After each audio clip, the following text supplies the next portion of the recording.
The Gospel according to Matthew. Chapter 9.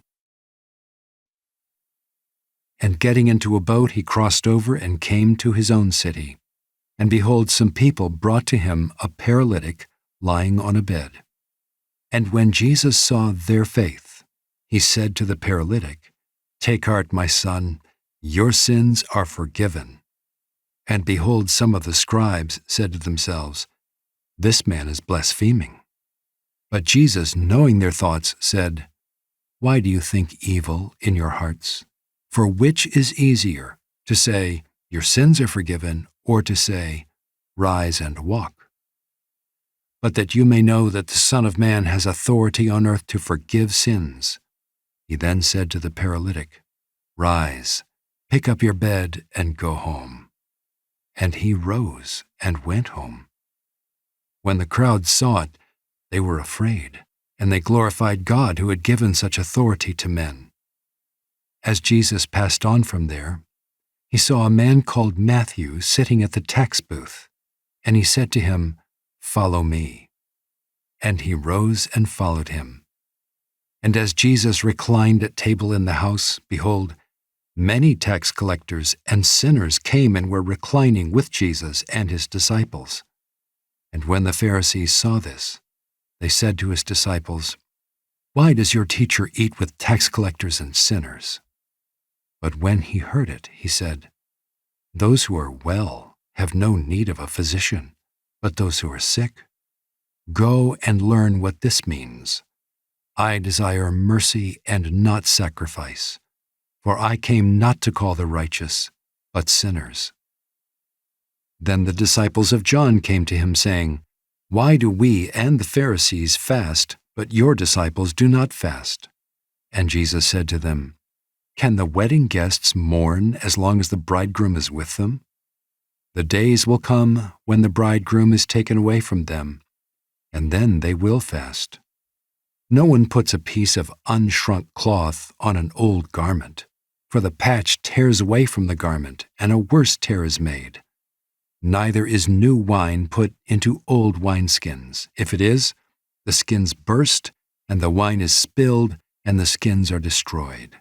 But new wine is put into fresh wineskins, and so both are preserved." While he was saying these things to them, behold, a ruler came in and knelt before him, saying, "My daughter has just died, but come and lay your hand on her, and she will live." And Jesus rose and followed him with his disciples. And behold, a woman who had suffered from a discharge of blood for 12 years came up behind him and touched the fringe of his garment. For she said to herself, "If I only touch his garment, I will be made well." Jesus turned, and seeing her, he said, "Take heart, daughter, your faith has made you well." And instantly the woman was made well. And when Jesus came to the ruler's house and saw the flute players and the crowd making a commotion, he said, "Go away, for the girl is not dead, but sleeping." And they laughed at him. But when the crowd had been put outside, he went in and took her by the hand, and the girl arose. And the report of this went through all that district. And as Jesus passed on from there, 2 blind men followed him, crying aloud, "Have mercy on us, Son of David." When he entered the house, the blind men came to him, and Jesus said to them, "Do you believe that I am able to do this?" They said to him, "Yes, Lord." Then he touched their eyes, saying, "According to your faith be it done to you." And their eyes were opened, and Jesus sternly warned them, "See that no one knows about it." But they went away and spread his fame through all that district. As they were going away, behold, a demon-oppressed man who was mute was brought to him. And when the demon had been cast out, the mute man spoke, and the crowds marveled, saying, "Never was anything like this seen in Israel." But the Pharisees said, "He casts out demons by the prince of demons." And Jesus went throughout all the cities and villages, teaching in their synagogues and proclaiming the gospel of the kingdom and healing every disease and every affliction.